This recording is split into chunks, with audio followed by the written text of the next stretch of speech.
All the basic principles of every modern airplane are embodied in the Wright Flyer. So when you ride on your commercial airplane, you're flying exactly the same way that the Wright brothers pioneered aviation. The Wright brothers got involved with aeronautics in the late 1890s. They knew that the airplane was not one invention, but it was many inventions, all of which had to work in concert for the machine to be successful.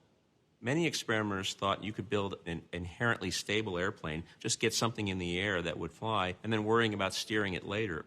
The Wright brothers realized that that wasn't the case. You needed to have a positive control system from the outset.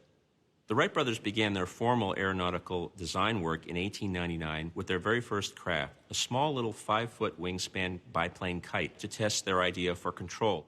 And they developed a system called wing warping, where they literally would twist or warp the wings in opposite directions to be able to control the balance of the airplane.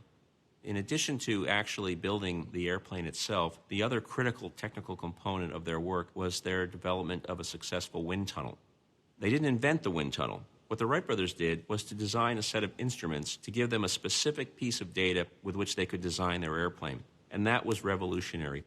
Today, we still use wind tunnels in the same way. Each successive glider design and each successive year that they experimented, they started to develop answers to all of these questions: control, propulsion, structures, aerodynamics, all the elements that would make up the system. By the end of 1903, they head back to their tried and true test site of Kitty Hawk, North Carolina.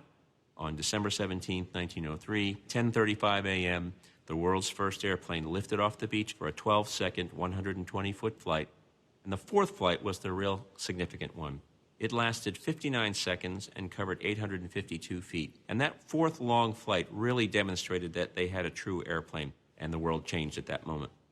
The food we eat, the clothes we wear, if we visit new lands around the world, that's all possible because of aviation.